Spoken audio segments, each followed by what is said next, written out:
We're going to switch gears a little bit to talk about set theory and the union and intersection of sets. So when we're dealing with the union and intersection of sets, we're saying we have a set of values and we're either going to find the intersection, and the intersection is any of the values that belong to both sets. So in a Venn diagram, it would be that part in the middle that overlaps. That would be the intersection of the sets. So if set A was 1, 2, 3, 4, 5, and set B is 4, 5, 6, 7, 8, the two terms that are actually in both sets are 4 and 5. Those would go in the intersection, whereas A has 1, 2, and 3. So notice inside the circle of A, I have all 5 terms. Inside the circle of B, 4, 5 are already there, and then 6, 7, 8. So if they ask me for the intersection of sets, which looks like this, so I kind of remember this kind of looks like an in, so it's the intersection. The intersection of the sets would be 4 and 5. The union of two sets would be anything that's in the intersection as well as anything that's not. So it's really adding them together. Again, this is how we denote that. U for union. So 1, 2, 3, 4, 5, 6 is an A, B is 2, 4, 6, 8, 10. In the intersection would be the 2, the 4, and the 6. I would still have 1 and 3 and 5 here, and over here I would have 8 and 10. If they asked me for the union of the sets, the union would then be all of the terms. So 1, 2, 3, 4, 5, 6, 8, and 10. All of the terms. Notice I'm not writing 2, 4, or 6 twice. That's the intersection. The union is all. So let's do a couple of practice together. The first, A union B. So A union B would be any values that are in both A and B. That would be A, B, C, D, E, F. And then I've already used A and C and E, but I have to include G and I and K. The intersection of the two sets would be anything they have in common. So A and B have an A in common, a C in common, and an E in common. So the intersection of the two sets would be A, C, E. Last one, A intersect C.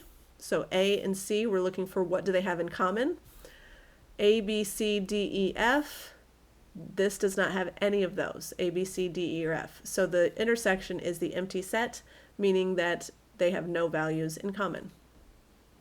Here's one like that for you to try before we move on to other topics within union and intersection. So again, the first is A union B. I'm looking for the values that are in both sets. So R, S, T, U, V, W. I've already used S and V and W, but I have Y and Z. The intersection of the two sets would be any values that are in both. So S is in both, V is in both, W is in both. So S, V, W, that's the intersection. A intersect C is anything these two have in common. So X, Y, Z. I don't see X or Y or Z over here, so again, that is the empty set. This is the same idea, but now notice instead of a listing of items, which are called discrete items, now we have continuous items. So this set is all of the numbers that are less than 3. This set is all of the numbers that are greater than or equal to 2, and this set is all of the numbers, that's a weird bracket, it should look like this, all of the numbers greater than or equal to 5. So A union B, here's the best way to do this. Union means anything that's in either one of those sets. So if I had a 3, and if I were going to graph X is less than 3, that would look like this, shaded to the left. For B, because it's the union of B, X is greater than or equal to 2 would be a closed circle on 2 shaded to the right. So this goes forever in the negative direction and forever in the positive direction, which means it's every single thing, because at some point on this graph, everything is shaded. Now the intersect, however, is a little bit different. So on the intersection, I'm looking for where both would be shaded. So this is an either are shaded, an intersection is both. So again, using that same strategy, 3 was that open circle to the left, and 2, or B, was the closed circle to the right. So where are both shaded? Between 2 and 3. Now for 2, it's shaded for both. Oops. And so that's the closed circle because 2 is included. So it's the closed bracket. And 3 is shaded for my second set but not for my first. So it's 3 but not including 3. So again, it's bracket 2, 3, parenthesis. That means 2 is in the intersection, 3 is not. Last one, A intersect C. Again, I'm using A, which is at 3, and C, which is at 5. So for A, it would be open circle shaded left. For 5, it would be closed circle shaded right. Is there any point where they are both shaded? No, so that's the empty set. One like that for you to try, so try this question, then press play to check your work. For A union B, again, I'm looking at 1 and 4, looking at those two numbers, A and B. A is closed circle to the right, B is open circle to the left. Where would either be shaded? Everywhere. Where would both be shaded? Just between 1 and 4, including 1, not including 4. For A intersect C, I've got A is at 1, and it is going to the right, and C is at 9, and it is going to the right. So where would both be shaded? Anywhere to the right of 9. So anywhere to the right of 9 would be starting at 9 on to infinity. So again, from here on, they're both shaded in.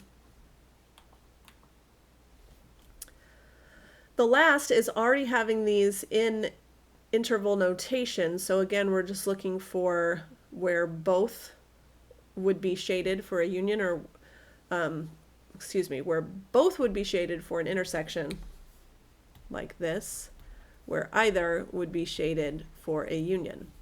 So if this goes from negative infinity up to 2, so looking at a number line, going up to negative 2, the first one would be shaded like this.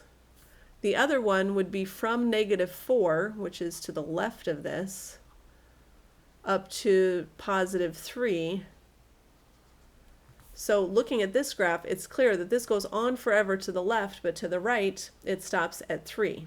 So my intersection, or my union, would be from negative infinity all the way up to 3, not including 3. Using those same values on the intersection, where would both be shaded? Both would be shaded between the 4 and the 3.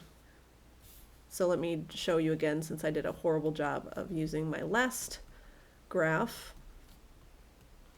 For my first, I would be shading forever in the left way, so everything to the left of negative 2.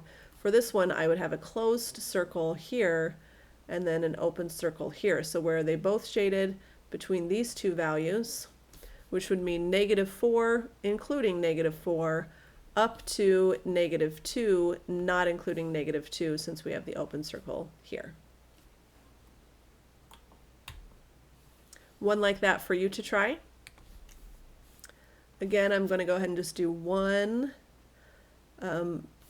number line for me to reference. So 0, negative 5, negative 7, etc. My first one, negative infinity up to negative 5, means that my graph would look like that, forever going to the left, stopping at negative 5.